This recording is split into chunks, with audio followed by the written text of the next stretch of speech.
Coucou tout le monde, aujourd'hui je vais faire ma vidéo en français parce que je vais parler d'immigration aux États-Unis et que les Français sont ceux qui me posent le plus de questions sur les démarches à faire, etc. Du coup j'ai choisi de le faire dans leur langue, même si évidemment les informations sont valables pour certains autres pays. Alors je m'appelle Sigrid et j'habite aux États-Unis en Floride depuis 1 an et demi.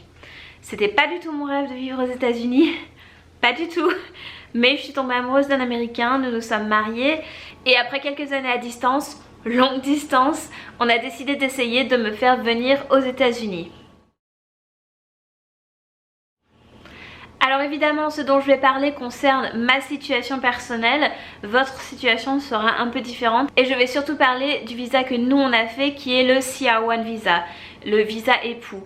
Je vais aborder rapidement le K1 visa, le fiancé visa, le visa fiancé, parce qu'on a hésité entre les deux, mais sachez que c'était il y a quelques années, donc il peut y avoir des petites différences aujourd'hui, et aussi que c'était un choix perso. C'est à vous de voir ce qui vous convient le mieux. Je vous mettrai aussi les liens dans la description vers mes articles de blog où j'ai absolument tout détaillé, tous les papiers qu'on a envoyés, etc. Donc si vraiment vous voulez vous lancer dans l'aventure, au moins vous avez tous les détails, c'est écrit. Vous avez tous les liens pour vérifier les prix, etc. parce que ça augmente tous les ans. Donc vous n'avez pas à prendre de notes, tout sera dans la description. Je vais commencer par couper court à un fantasme qui est que si on se marie avec un citoyen américain, on a automatiquement une green card. Alors non, vous n'avez rien du tout quand vous vous mariez. Ce que vous avez, c'est le droit d'appliquer pour obtenir une green card. En gros, pour simplifier. Alors je parle même pas des gens qui pensent qu'on a automatiquement la citoyenneté américaine. Non, en fait on n'a même pas le droit de rester sur le territoire. En gros. C'est possible de rester après un mariage, mais je vais expliquer. Nous on s'est fiancés et donc on a envisagé le K1 visa, le visa fiancé.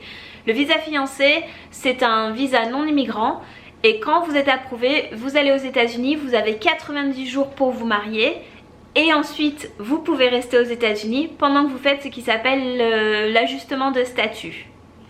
Le problème de l'ajustement de statut, c'est que ça prend des mois, voire une année. Si vous regardez 90 Day Fiancé comme moi, vous savez que parfois 1 an plus tard ils sont là, ils vous disent ah ben, j'attends encore mes papiers. Alors du coup ça m'a fait un peu peur parce que forcément dans ma situation, donc ma situation pour ceux qui ne sont pas abonnés à ma chaîne, mon mari est en prison, donc on n'allait pas vivre ensemble et il ne travaille pas.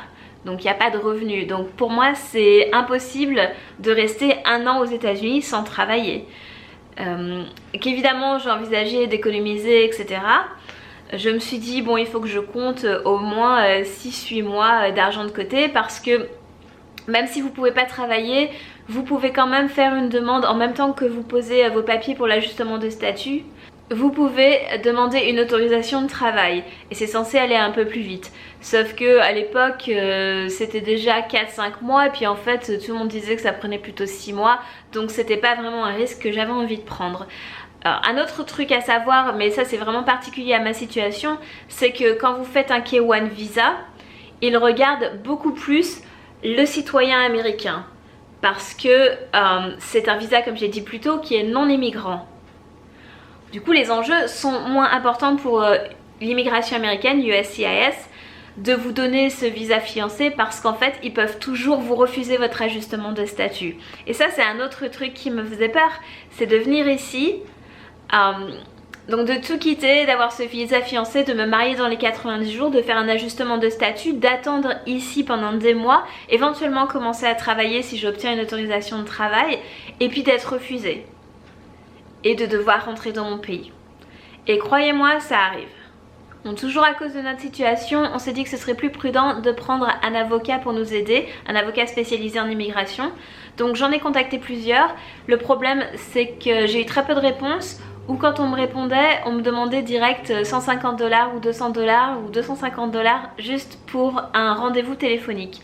Et le truc c'est que moi je voulais pas investir de l'argent sans vraiment savoir où je mettais les pieds et j'avais une question bien précise. Ma question bien précise c'était est-ce que c'est possible dans ma situation que je décrivais très brièvement Et 2, est-ce que vous seriez intéressé pour prendre notre affaire? J'ai pas envie de payer 250 $ pour que le mec me dise donc non, c'est pas possible et puis de toute façon ça m'intéresse pas.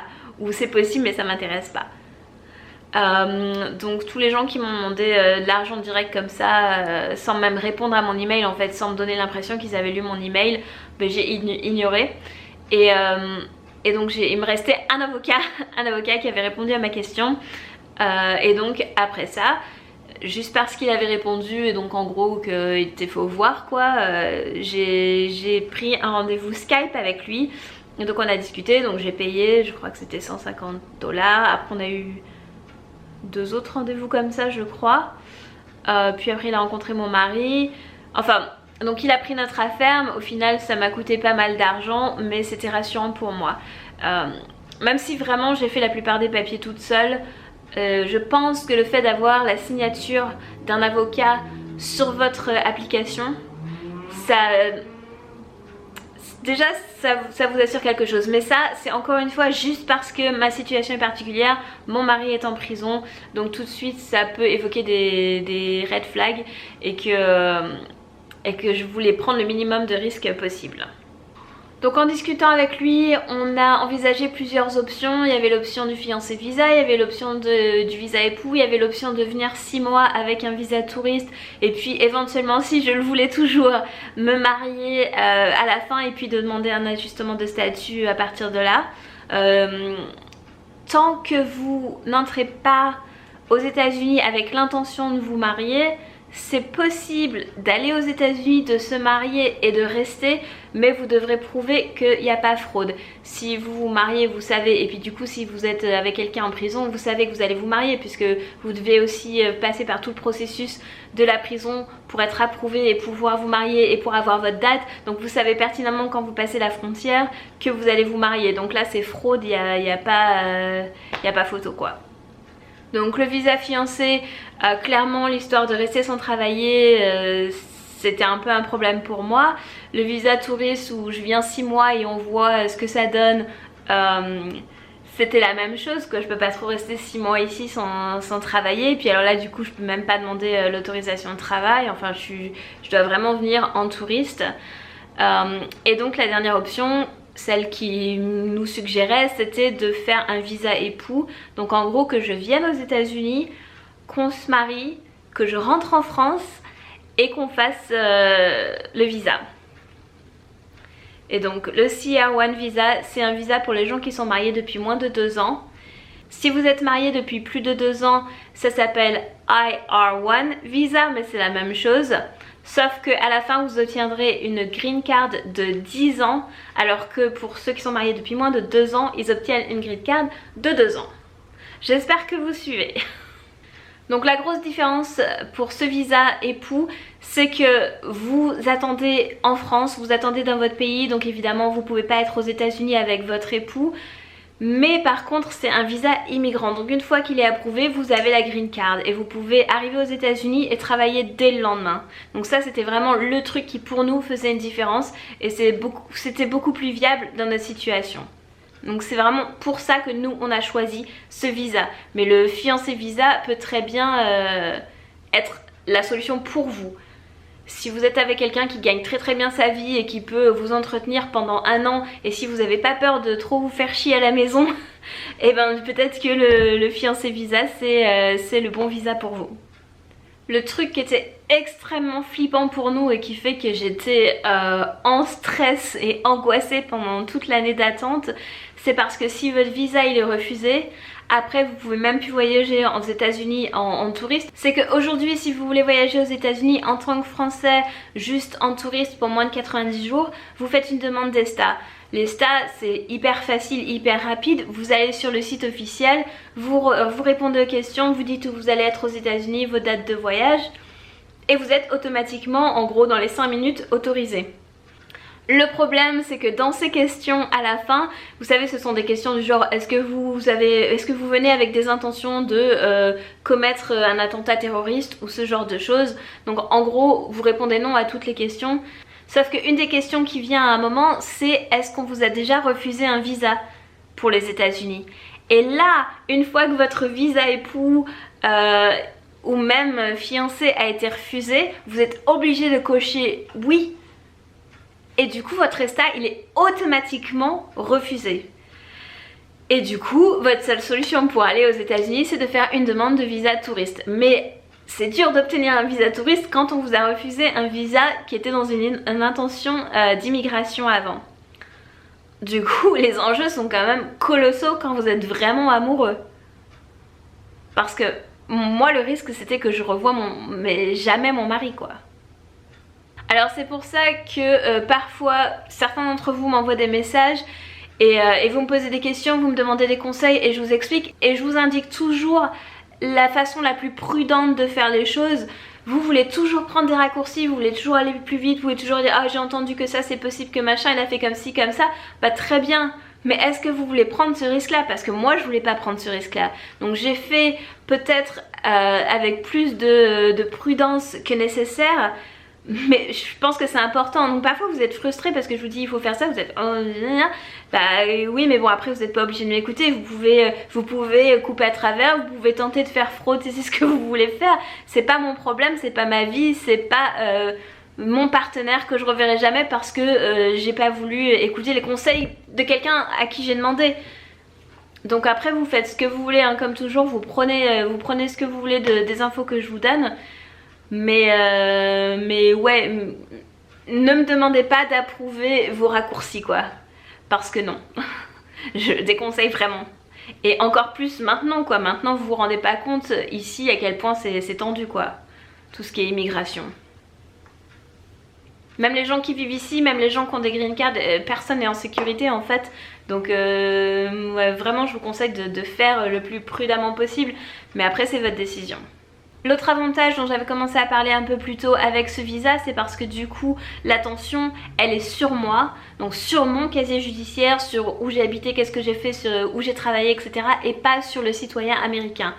Par contre, si vous avez un mari, une femme en prison pour violence conjugale, là c'est beaucoup plus compliqué parce que c'est en gros normalement automatiquement refusé. En fait ils n'ont même pas le droit normalement de faire une demande de visa pour leur époux et épouse s'ils ont ce genre de condamnation.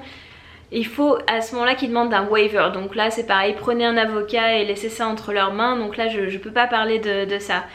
Alors moi évidemment j'ai pas de casier judiciaire et d'autres détails qui jouaient en notre faveur c'était que 1. C'était notre premier mariage, notre seul mariage. 2. Je suis relativement jeune et en bonne santé donc capable de travailler. 3. Je parlais pas trop mal anglais. Après j'ai aussi habité dans un autre pays étranger et ça je pourrais pas vous dire si c'était une bonne chose ou une mauvaise chose parce que peut-être qu'ils se disent, peut-être ça donne l'impression que oh, elle déteste son pays, elle veut absolument vivre ailleurs et du coup bah, c'est plutôt red flag. Ou alors ah bah elle a déjà habité dans un autre pays, elle a été capable de s'adapter. Elle devrait s'en sortir aux États-Unis. Je sais pas. J'aurais tendance à penser que peut-être plutôt ce serait un red flag pour eux s'ils cherchent la petite bête, mais je sais pas. Donc bon, à votre interprétation. Les conditions pour pouvoir faire ce visa, il faut que le couple soit marié, il faut que l'étranger réside à l'étranger. Si possible dans son pays, c'est pas obligatoire, mais pour moi c'était plus simple, c'est ce que j'ai fait.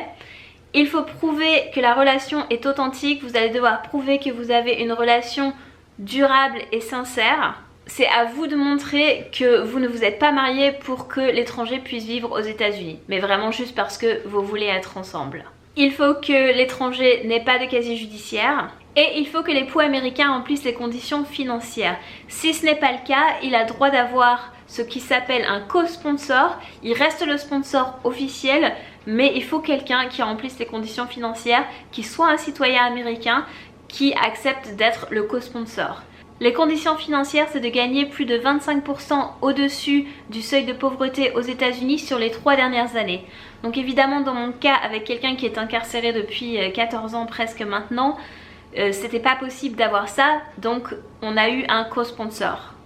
Alors j'ai parlé un peu plus tôt du fait de venir aux États-Unis pour se marier et puis de rentrer dans son pays pendant qu'on fait le visa, mais en fait ça c'est parce que je pensais encore à ma situation où j'avais pas d'autre option. Mon mari incarcéré là où il est, ma seule solution c'est d'aller à lui et de se marier aux États-Unis. Mais en fait c'est tout à fait possible pour l'américain de venir dans votre pays, de se marier, et lui bah il retourne, il reste suivant son visa, mais vous pouvez pas aller aux États-Unis quoi. C'est l'idée, c'est ça.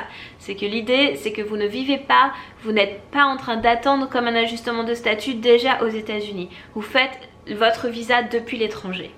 Personnellement, je pense que de base, quand vous faites l'effort de venir aux États-Unis, de se marier, de repartir, voyager tant que possible, je vais expliquer après ce qui est un peu possible ou jusqu'à quand vous pouvez voyager sans trop de soucis en attendant d'avoir votre visa. Je pense que direct, ça donne une bonne image parce que ça montre que vous voulez faire les choses légalement et dans l'ordre. Pour moi, c'est des points bonus pour à la fin quoi. Et oui, les gens qui me demandent, c'est absolument légal. C'est légal tant, encore une fois, que vous rentrez dans votre pays. Si vous restez, c'est pas légal du tout et c'est fraude. À partir de maintenant, je vais uniquement parler du visa époux qui est un visa immigrant et plus du visa fiancé. Moi j'aime bien séparer le processus en 3 étapes. Pour moi il y avait 3 étapes. La première c'est l'immigration USCIS. Vous envoyez un dossier. Alors en fait c'est l'américain qui envoie un dossier pour appliquer pour que son époux le rejoigne et vive avec lui aux États-Unis. Donc là pareil, je mettrai le lien avec tous les détails de tout ce qu'on a envoyé comme preuves et papiers et frais, etc.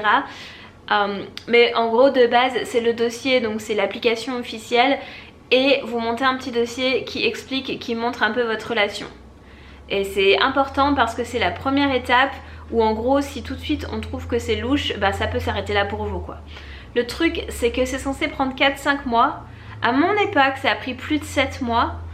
Mais c'était pas parce que mon dossier était compliqué etc. Ils étaient juste très en retard pour tout. Je suis arrivée dans... Il y a plusieurs centres où ils gèrent ces dossiers. Et j'étais dans le centre qui était vraiment en retard. Il y avait un autre centre où c'était hyper plus rapide parce qu'il y a des sites où vous pouvez suivre les gens, ils mettent leur date d'envoi etc. Et puis vous pouvez suivre les timelines et vous voyez les gens qui sont approuvés. Vous pouvez aussi, il y a une application pour votre téléphone où vous pouvez regarder où sont votre dossier. Et puis bah, tous les dossiers autour, voir où ils en sont pour voir si vous en êtes au même moment. Et puis bah, suivant le centre, clairement les gens étaient approuvés en 3-4 mois. Et moi 6 mois plus tard, j'attendais toujours. Et d'ailleurs en fait, je crois que ça a pris 8 mois. Je crois qu'après 7 mois, on a été transféré dans un autre centre parce qu'ils étaient tellement à la bourre et du coup ils nous envoyaient dans l'autre centre qui était lui bien en avance. Durant toute cette période, c'est stressant parce que pour moi c'était l'étape où on allait vraiment juger ma relation et décider que bah oui ou non elle avait l'air fausse. Et vu ma situation, je me disais que c'était hyper probable qu'on soit refusé à cette étape-là. Par contre, durant cette étape, comme techniquement votre dossier il est juste en train de prendre la poussière sur une étagère dans le centre d'immigration, vous pouvez continuer à voyager avec votre ESTA, c'est pas un problème. Quand vous êtes approuvé, enfin, je vous raconte même pas le soulagement quand ça arrive, et ben tout de suite il faut enchaîner avec la deuxième étape qui est le NVC, National Visa Center. Cette étape elle est en 2 parties. Une partie sur internet où vous remplissez vos informations etc. et une autre partie où vous montez encore un dossier papier que vous devez encore envoyer. Et une fois que les deux sont reçus partis et que vous avez tout payé, et ben vous attendez à nouveau une décision. C'est à cette étape là que vous fournissez les informations financières. Donc vous lancez pas dans le visa sans avoir déjà cette partie de prévu. Le fiancé visa, on va vous demander de faire ça à l'ajustement de statut. Donc en fait il y a des gens qui partent, ils n'ont même pas encore de sponsor, puis après ils sont aux États-Unis, ils sont bloqués parce qu'en fait ils n'ont pas prévu cette étape parce que ça leur a pas été demandé pour avoir leur visa. Le truc c'est que pour avoir ce visa il le faut, donc vous lancez pas dans la première étape tant que vous n'avez pas tous les papiers, la personne, le sponsor ok, ready to go. Là c'est plus l'époux étranger qui s'occupe de cette partie. Il doit remplir toutes les infos bio, familiales pour vous et pour l'époux américain.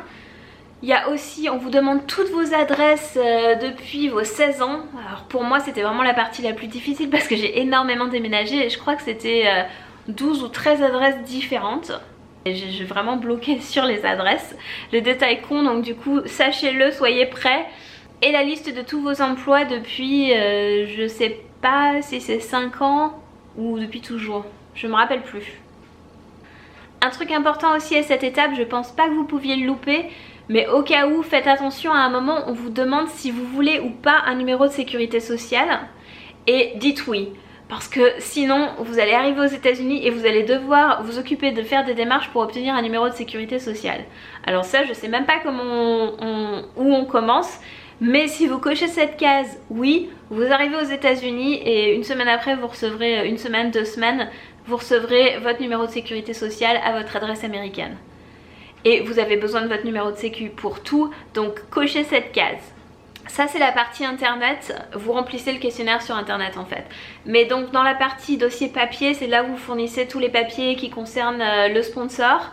Et aussi vous devez mettre votre casier judiciaire. Quand vous êtes français, sachez que votre casier judiciaire et votre acte de naissance doivent tous les deux être de moins de 3 mois. Donc c'est super chiant parce que le processus dure tellement longtemps que du coup vous faites que des demandes sans arrêt pour renouveler vos papiers parce que vous savez jamais à quel moment ça va être bon. Et puis à chaque étape, du coup, moi à chaque fois je remettais en fait. Même si on ne m'avait pas demandé le casier judiciaire à la base, il me semble que c'était dans mon tout premier dossier quoi. L'avantage c'est que vous pouvez faire vos demandes en ligne pour obtenir votre casier judiciaire et votre acte de naissance. Je parle, c'est pour les Français, je sais pas trop pour les autres pays. Moi j'avais habité au Danemark. Obtenir mon casier judiciaire danois c'était encore plus simple parce qu'avec mon CPR number je pouvais automatiquement le télécharger et en plus il nous donne le choix de le télécharger dans plusieurs langues. Il me semble que donc forcément danois, anglais et je crois français, allemand. Du coup c'était facile pour moi d'avoir tout en anglais, en français. C'est possible qu'ils offrent l'espagnol aussi, je me rappelle plus. Mais en tout cas j'ai pu avoir tout en français, en anglais en 5 minutes en ligne. Donc ça c'est cool. Si vous avez habité dans d'autres pays plus de 6 mois, il va vous falloir les casiers judiciaires pour ces pays là aussi et je sais que parfois c'est compliqué, donc c'est pareil, soyez prêts quand vous arrivez à cette étape du NVC. Une fois que tout est envoyé, ça peut être aussi rapide que 2 semaines. À mon époque ils étaient encore derrière. Là aujourd'hui je peux pas vous dire combien de temps ça prend. À mon époque c'était 2 semaines et puis c'est passé à presque 3 mois juste avant que j'arrive. Et du coup j'ai attendu, je sais plus si c'était 1 mois et demi ou 2 mois.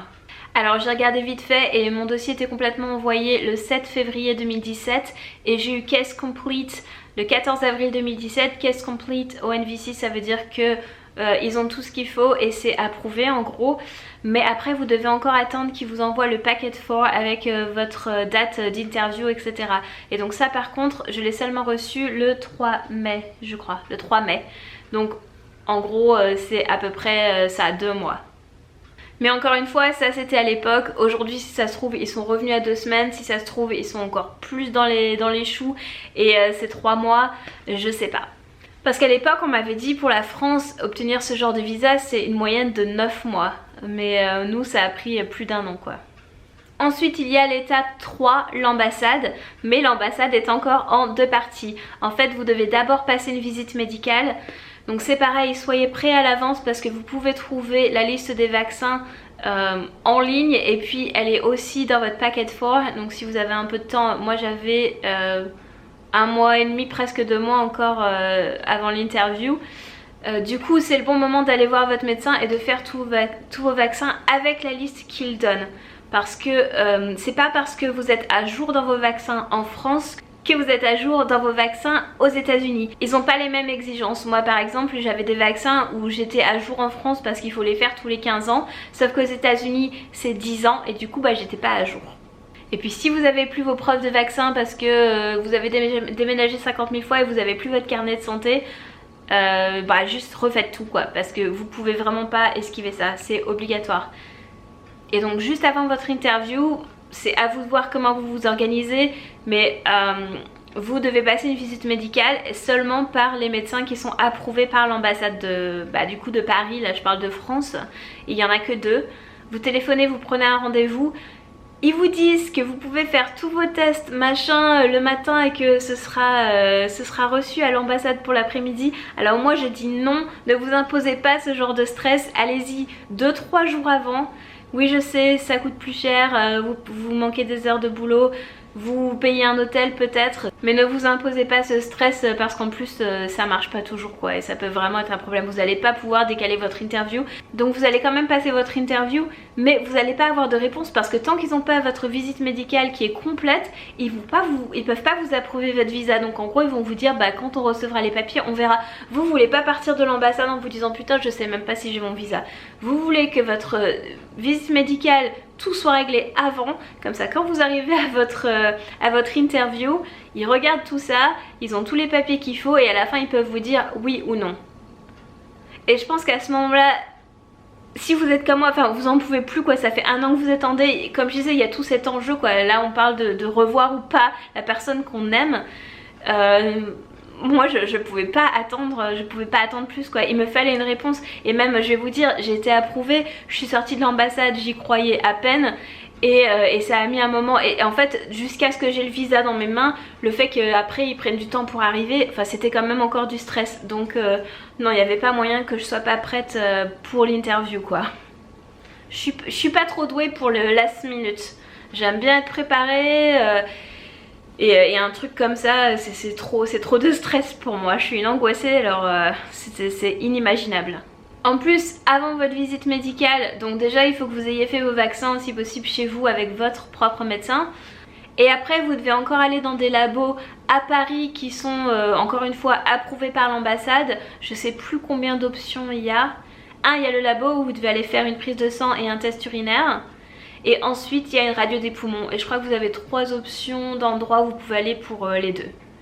Et ça c'est avant, il faut que vous ayez ces résultats là pour aller à votre visite médicale. Donc tout ça, ça se prévoit. Il y a beaucoup de gens qui essaient de tout regrouper sur 2 jours, donc ils vont faire leur pipi le matin avant 9 h parce que du coup on leur dit que les résultats seront arrivés pour l'après-midi, donc ce sera bon pour leur visite qu'ils ont prévue à 2h30, 3h.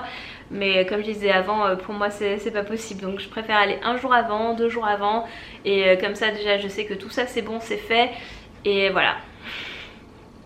Vous la sentez mon angoisse? Là encore une fois vous devez ramener certains papiers et malheureusement c'est possible que votre dernier casier judiciaire et votre dernier acte de naissance que vous avez envoyé au moment du NVC il soit déjà de nouveau périmé. Du coup pensez aussi avant d'aller à votre interview à commander un nouveau de chaque. Parce qu'il faudra en donner des récents, donc comme je disais moins de 3 mois à l'interview. Il vous faudra aussi des photos d'identité au format américain. Bon moi je m'étais pas trop pris la tête avec ça, je les avais fait aux États-Unis, comme ça j'étais tranquille. Et c'est conseillé d'apporter de nouvelles preuves de relation parce qu'en fait il faut penser que maintenant quand vous arrivez à cette interview, vous avez envoyé votre premier dossier avec vos preuves de relation il y a plus d'1 an. Donc c'est toujours une bonne idée d'avoir quelques preuves que vous êtes toujours ensemble au moment où vous passez cette interview. Ça peut sembler un peu idiot et il y a des chances qu'on vous demande rien du tout, mais c'est toujours bien de l'avoir. Je sais pas si vous avez compris que je suis une grosse angoissée organisée. Et tout ce qu'il vous reste à faire à ce moment-là, c'est de passer l'interview. En général, on vous l'a fait en français. Moi je pouvais entendre tous les gens à côté de moi, ils étaient en français, mais le mec il m'a parlé en anglais direct, donc bah du coup vous répondez en anglais. C'est forcément pas une super bonne chose si le mec il vous parle en anglais et vous êtes incapable de répondre. Parce que vous voulez aller vivre aux États-Unis, donc vous devriez au moins parler un petit peu anglais, vous êtes marié avec un américain, donc à moins que l'américain parle français, ça c'est un truc direct, c'est red flag, c'est si vous partagez pas la même langue, enfin comment vous faites pour communiquer? C'est une question valide. L'interview c'est assez rapide, je veux pas rentrer trop dans les détails parce que ma vidéo j'ai peur qu'elle soit déjà un peu trop longue, mais si vraiment ça vous intéresse que je détaille mon interview, je ferai une autre vidéo à part exprès pour ça. Mais à la fin on vous dit tout de suite si vous êtes approuvé ou non. Si on vous donne pas une réponse claire, c'est parce qu'il manque un papier quelque part et que du coup ben, ils vont vous garder on hold jusqu'à ce qu'ils aient le papier manquant et là ils prendront leur décision. Après vous rentrez chez vous soulagé, j'espère, vous êtes approuvé donc vous êtes soulagé. Vous pouvez enfin commencer à paniquer, faire vos bagages, téléphoner, Skype, tout ce que vous pouvez, votre moyen de joindre votre personne. Moi je pouvais même pas joindre ma personne Pendant ce temps-là, le statut pour votre visa passe en Administrative Processing. Et je veux juste le dire vite fait parce que du coup les gens paniquent parce que souvent c'est quand il manque un papier, etc. Mais en fait, vous passez rapidement en Administrative Processing même quand tout va bien. Et après, quand vous avez votre visa, et ça reste comme ça pendant tout le temps en fait où ils sont en train de préparer votre visa, et quand vous avez votre visa, c'est écrit issued et après vous devez le recevoir par courrier. Quand vous recevez votre visa, relisez tout, vérifiez bien parce que parfois il y a des erreurs et vous voulez pas vous retrouver à la frontière américaine où en fait les papiers collent pas. Donc vérifiez bien que c'est bien votre nom partout, que c'est bien votre numéro d'alien, etc., etc., que c'est bien vous et qu'il n'y a pas de mixed up parce que ça arrive. Et surtout, n'ouvrez pas l'enveloppe. Moi, mon enveloppe, elle arrivait un petit peu déchirée et j'étais un peu paniquée parce que j'avais peur qu'on se dise que j'avais tenté de l'ouvrir, etc. Mais donc le paquet que vous recevez avec votre visa, donc déjà vous allez recevoir votre passeport parce que vous avez laissé votre passeport à l'ambassade. Donc votre visa, il est dans votre passeport. Donc ça, vous pouvez le voir. Vous avez une feuille collée à l'enveloppe, votre paquet en fait qui résume tout. Donc vérifiez bien tout, relisez les noms, etc. Et n'ouvrez pas l'enveloppe, surtout pas. C'est les agents d'immigration à la frontière américaine qui vont l'ouvrir, donc c'est important qu'elle reste scellée. Et après ça, good luck for your American life. Comme je disais un peu plus tôt, vous allez recevoir votre Social Security Number assez rapidement par courrier, environ 2 semaines. Et je crois peut-être 1 semaine de plus, vous allez recevoir votre Green Card.